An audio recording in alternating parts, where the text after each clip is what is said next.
So we have you here. I'm so excited to see you. And you too. And I would love to start, because I know you've got a wonderful idea that we're going to talk about in family constellations, but I'd love to start with you and your growing up and your family, because I want to see how you came to this. Oh, okay. Well, I grew up on the west side of St. Paul. I'm a baby boomer, and I am the youngest of 5 kids. But there were 4 of them, and then there were 17 years, and then there was me. Oh my gosh. Yeah. That is a different, That is different. That is different from just being the youngest. Right. Yeah. And tall. I was tall. Yeah. And smart.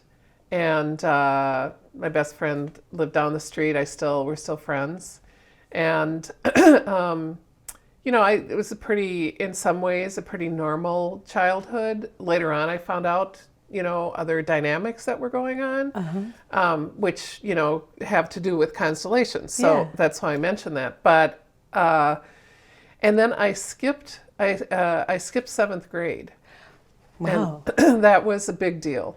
That would be a big deal, to kind of lose friends, maybe even in that move. Yes, it was. It was a reward, I'm assuming. Theoretically. Yeah, right. Didn't turn out that way. Well, I mean, it was okay. It was a difficult summer. I went to Central in St. Paul for summer school, and I was big and smart and a year younger than other, awkward. It's just a great time to skip a grade. Yay, 7th grade. Yeah, exactly. What could go wrong? That's right. And I had 3 brothers that were all super brains, and a sister who was smart too, and I wanted their attention. So I learned how to be articulate and forthright, and to take care of myself, and certainly developed a shell. Yeah, I was going to say, did you find yourself following their path for you, or your path? It was interesting, and I did develop a shell. So just to protect myself. So I went to the best college in the state, and left it to go to another college, St. Mary's in Winona, because they had a program called Human Development. And I thought the other college, even though it was the best one in the state, that wouldn't be hard to figure out, although they all compete for that, was educating people for the 50s, and St. Mary's was educating people for the 80s. This was in the early 70s. And I had that idea when I was 17 and a year younger than other people. That is a profundity that I didn't have at that age. Yeah, and I didn't. It was when I look back, and that's what got me. So we read Future Shock, about how everything was going to change, and you're going to have 3 different careers and all of that. And St. Mary's had this program to help people understand what their real talents were, so that they could apply them in different areas. And so I went there and met a teacher who became a mentor to me. He was a priest, and he was by that time I didn't believe in God for lots of reasons, but he was the most brilliant man I'd ever met, and the most open-minded, and he believed in God. And I was like, say what? Like, how do you do that? Yeah. So I'm getting back to, this is all answering your question about my siblings. So I ended up majoring in religious studies, because the stuff he was saying is all the stuff that people are talking about now, but he was saying it in 1975. And now, with all the things that I'm, into and learning, his words come back, and he knew it. But because my family was so professional, there's a doctor, an audiologist, a computer geek genius. My sister owned her own court reporting business. That was the professional thing I was supposed to go on, and it felt like it was going to kill me. It was. I know that feeling. Yes. Yeah, it was. It was, well, the words we were using, it was based on a very reductionistic view of humankind, and of science and all those things. And I remember Tom Etten was his name, saying to me once, "You don't like to think that in this little, college on the Mississippi River that we're onto things, because of the other, and he said, but we are." And he said, "Yeah." And I said, "You are." But I gave myself the world's hardest time, because this is how my heart wanted to go. Yeah. And my whole family was like, "Well, you could read that in a book." Yeah. So, I mean, I went through, a lot. I was professional for a long time. I worked at the Catholic Youth Center in Minneapolis, which was very progressive. People don't think that of, but we did all the facilitation skills and educational objectives, and everything was individually designed. And that's really where I learned how to facilitate. And I thought I was working with people in settings for 10 to 48 hours. I didn't think I could break anyone that way. You know what I mean? And I trained a lot of people to be facilitators, and just got to see how people work together and what you could do in groups, and the amazing things you could do in groups. So what ended up happening is, it's a long story. I was very successful as a consultant, and then my husband wanted to get into consulting, so I told him to go to the Gestalt Institute on Cape Cod. I went there with him, and I had this body pain in my shoulder and my leg that wouldn't move, and a colleague out there said, oh, you should come and do this constellation thing. That'll help. I'm like, so I decided to do that, flying halfway across the country to be in a constellation, which, like, how is this going to help my body pain? Yeah. And what was the magnet that drew you there? Something. Yeah. Something I have, it's like, okay, because I trusted her, and nothing else had worked. And you had this impulse that you couldn't deny. That's right. So what did you discover? What is this constellation thing? So there were probably 15 or 16 of us sitting in a circle, and there was a facilitator, and I was almost the first person who went. He asked who knew about constellations, and I was like, and but I went and I sat down, and he said, "What do you want to look at?" And I said, I have pain in my left shoulder and my right leg, and no matter what I have done, with any kind of body therapy, it has not shifted in 20 years. And what I would like as an outcome is to be able to walk without pain. And so that is about all that he asked me. And he said, okay, I'd like you to pick people in the room to represent your mother, your father, yourself as a child, and the pain. And you pick them, and they will come into the center of the room, and you position them intuitively in relation to each other. So I did that. I don't remember exactly where I put them, and that's not that important. But then he said to the representatives, that's what we call them, he said, I want you to sense into your bodies. What are you aware of in your bodies, and what are you aware of in terms of your relationship to the other people in this constellation, in this thing here? And and I don't remember who went first, but he went to the man who was representing my father, who had actually never done this before, and he looked over at the woman who was representing me as a little girl who was kneeling on the floor, and he said, I feel like I want her approval. Wow. And so the facilitator said to me, oh, that's interesting. He wants your approval. Usually parents mirror their children, but he wants you to mirror him and, to provide him with. And so tell me about your father. And I said, well, my dad was the youngest of 9, and by the time his mother died when he was 10, and 6 of his siblings died before they were 25. Oh my gosh. And he said, your father appears unmoored, that he's like, he's not there. There's no grounding for him. So then I told him that story, and he said, okay, I want you to pick somebody from the circle, and I did, and he said, so they came in, and he said, I want you to lay on the floor and represent the dead people. And for the first time in my life, I realized that my father had borne what it was like to grow up with this many deaths in his immediate family. And he had compartmentalized it so much that, like, I knew that it had happened, but I never thought anything about it. Right. So he, whatever was going on, he was dealing, among other things, with all this grief and looking for something, Yeah. right? Looking for a place to put it. He had the guy representing my dad say, "I gave you life," and then I was to say to him, "You gave me life," and then I was to say to him, "But your fate is not my fate. I don't have to carry this for you anymore." And that was pretty much the end of the constellation. But what the effect on me was that it just rang me like a chime. I could see how that dynamic between my dad and me was playing out between Mike and me in wanting to caretake my husband all the time in a way I'd never seen before. I just felt like it just shook me to my soul, what I saw there. And what was revealed to me, without me telling the story until we were in the middle of the constellation and he asked me for things.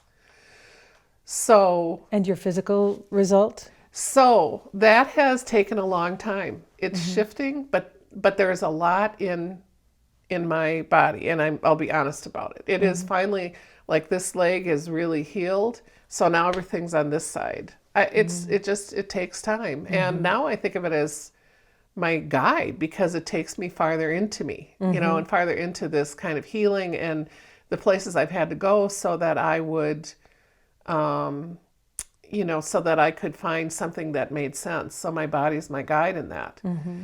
So in constellations theory, the reason he set up my family when I said I had body pain is that we say that that patterns that don't shift, it could be body pain, it could be relationships, it could be work situations, like patterns you keep getting into, that they may have to do with your family system and not with you.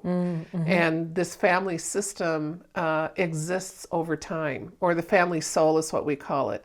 And so that if there were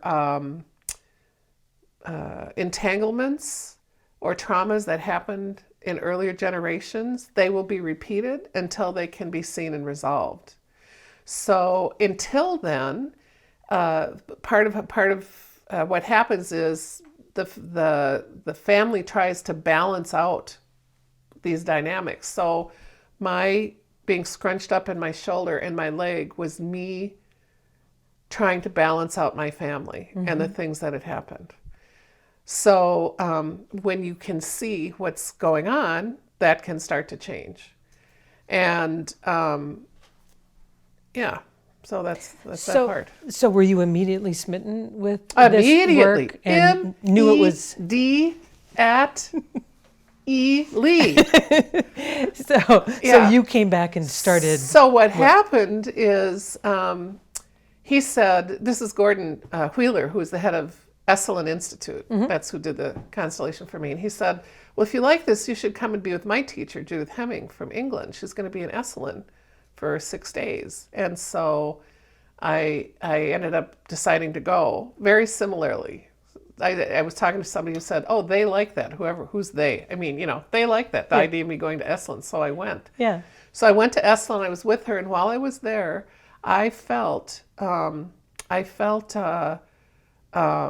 like there was greenery growing around the room, and that what I was to do was to take a snippet of it and bring it back to Minnesota and plant it here and start this work in the Twin Cities, which kind of was here, but mainly not. Yeah. So that's what I did. That's what we did. So what kind of effects have you been seeing from the work that you've been doing for the past 7 years? For me or for other people? For other people. So I want to say one other thing. The way that this works is what is called the knowing field. That there's a field of information. A lot of people talk about it in different ways, and we can step into the field and get that information in our bodies. And so what we call that is systemic perception, or seeing with the eye of the heart. So what I have seen, we've started a community here, we've done trainings, there are some people who are avidly doing this, and we're at the point of expanding, is, for one thing, when you're in this situation with a group of people, and now it happens online too, since we're in COVID land, same thing can happen. Really? Online, on Zoom, Yep. Okay. There is such a profound sense of oneness and of unity and of belonging that happens. So that's the first thing, is like people just feel a tremendous sense of belonging, because these things that you couldn't understand about yourself or other people, oh, there they are. You know, it's right out in front of you. Yeah. And that's one thing. And you know, people are getting trained for this. People are healing things that they didn't know that they had, except they kept, you know, running up against walls all the time. Mm-hmm. And for me, people are turning up the volume on this ability to see with the eye of the heart, which I think is a part of the transition that we're being asked to go through as a civilization. I agree. You know, and so there are many ways to do that: contemplation, many other things, but we hope that constellations can contribute to that, because I can help people turn the volume back up at the beginning in about 10 minutes. When you say turn the volume back up, what do you mean by Learn how to trust your body to sense phenomenologically these energies between you and other people or within yourself that are our natural, innate human abilities, and that are kind of a doorway into this, you know, expanded heart, expanded sense of consciousness? This is one of the doorways, I think. So when someone is listening to this perhaps and feeling daunted, like, I don't know that I could stand in front of a group and I don't know that I have that capacity, what would you say to them? Well, first of all, people come because they're attracted. There's something in them that resonates about this. It's like, oh, I want to try that out. And then what I do is offer introductory sessions, and in very small exercises, we help people learn how to do this. Like, can I give you an example? Absolutely. One is, we have 3 people in a breakout room, since we're on Zoom now. And we have one person think of a relationship that they're in that they don't understand. And then they ask one person to be one of the people and one person to be the other person. One could be them, or it could just be, and then we ask the people, those 2 people, to sense into themselves and start reporting out what are they noticing in relation to the other person. And I would say some huge, way over 9 out of 10 times, people can do it. Wow. And the validity for it comes from the person saying, "Oh my God, that's it. I didn't, you know, that I saw this part, I didn't see that part, and I understand now." Wow. And so they start to build up their own confidence in what they're getting, you know, from each other. And that's just if you're representing. That's not if the constellation is yours. You know, if the constellation is yours, you see this image, and usually there are patterns that are uncovered that show you the source of the entanglement that you're feeling. If somebody is feeling private with this, there is a way to do it without a group. Yes. Right? I do this with people in a one-on-one situation and on Zoom. Yeah. And then we set up the little dollies that I have, and then both I and the person kind of sense into the energy of it, and there can still be quite profound results. It's equally powerful, or would you say that I don't know, you'd have to ask the people who've done it. Okay. I certainly know. I prefer to do it with a group, because you have all of the energy of all those people. Yeah. But people have, I honestly, I think I'm built to be a group facilitator. Yeah. And I also do this for people too. And they come back. So when they need to, you know, so, they're both good, but I'm biased. I think we're all supposed to be in community, to be honest with you. I think so too. And to see how we all do this together. And I'd like to move this a little. It's like psychotherapy. It's very spiritual, and I just like to. We have this big one-on-one thing, and I'd like to kind of open that up with people. Yeah. So, yeah. And looking ahead, what do you see for this particular family constellation work and how it might impact Yeah. individuals and the world. Well, first of all, I now call it systemic constellations because you can Systemic. also do it in organizations and in Okay. social situations. Okay. So it's not just for families. That was the first place it started. And well, yeah, for our center, we hope to, I'm fascinated with the idea of a wisdom school, which is, is this deep capacity building of this ability to see with your heart, which again, I think is what we need. So I would like to see us go in that direction. We're doing trainings for people. We have one group that's gone through 2 years. Some of them are interested in this now. So that's where I'd like to see us go, and donate all of this to this transition that we're in, and helping us go through to, a colleague of mine calls it a new story for humanity. Yes. And it needs all hands on deck, right? So And all hands on deck who have done the best that they can to clear themselves That's of right. what does not serve them. That's right. Yeah, and we see that constellations can work on the trauma, these entanglements and patterns that I'm talking about that keep us from getting into this extent, this kind of perception, or so sometimes they can block that. It certainly did for me. I was very blocked from anything higher. And on the other hand, sometimes when you have that much trauma, we all know this, we can end up in the spiritual bypass. So this is to balance both of those out so that you deal with those difficult issues. And then here's what the cool thing that happens after that is, who is this expanded person, with these expanded capacities of love and more of a connection with the divine, I think.